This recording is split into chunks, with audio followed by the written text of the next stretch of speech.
Dr. Nanigopal Mahanta has officially assumed office as the 18th Vice Chancellor of Guwahati University today, marking a significant milestone in the institution's history. His appointment was announced on July 28. Dr. Mahanta is a renowned academician and political scientist, having served as a professor in the Department of Political Science at Guwahati University. He has an impressive academic credentials with an MA in Political Science from Jawaharlal Nehru University and a 2-year course on Peace, Conflict Resolution and Policy Studies at the University of California, Berkeley, where he was a Rotary World Peace Fellow. Dr. Mahanta earned his PhD from Guwahati University in 2006 with a dissertation titled State Identity and Politics of Violence, Alpha and Vision of Peace in Assam.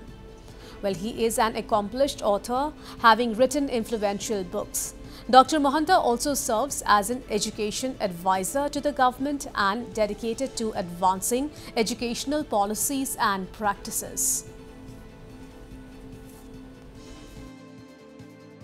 Guwahati Vishwavidyalaya hoise Ahomor raijor ahar hopun aru ei ahar hopunor daitto bortoman muk moi lav korisu aru moi aশা koru raijor amar Vishwavidyalaya kormosari shiক্ষক ছাত্র ছাত্ৰীৰ সহযোগত আমাৰ যেটো হপন জিলিকাব লুইটৰে পাৰ তাক উদ্দেশ্য হপন বাস্তৱত ৰূপায়িত কৰিবলৈ মই সক্ষম হম বা মই মোৰ প্ৰয়াস সম্পূৰ্ণৰূপে কৰিম NIRF ৰেংকিংৰ কথাই যদি চাও আমাৰ যথেষ্ট ভাল এতিয়া মোৰ উদ্দেশ্য হ'ব ভাৰতবৰ্ষৰ প্ৰথম 10খন বিশ্ববিদ্যালয়ৰ ভিতৰত বিশেষকৈ ৰাজ্যিক বিশ্ববিদ্যালয়ৰ ভিতৰত অনাগত 5 বছৰত আনিবলৈ প্ৰচেষ্টা চলোৱাটো প্ৰথম দ্বিতীয়তে আমাৰ বিশ্ববিদ্যালয়ৰ ছাত্ৰ ছাত্ৰীসকলৰ তেওঁলোকৰ গুণগত উন্নয়ন যাতে কৰিব পৰা যায় তেখেতলোকৰ স্কিল সাবজেক্ট এমপ্লয়মেন্ট এইবিলাক দিশ যাতে আমি অনুধাৱন কৰি তেওঁলোকক অধিকভাৱে আগুৱাই নিব পাৰো সেইটো চাম তাৰ লগতে আমাৰ কেইটামান দিশ আছে যেনে পৰীক্ষাৰ লৈ কিছুমান দুই এটা বেমেজালিৰ কথা নথকা নহয় মই স্বীকাৰ কৰিছো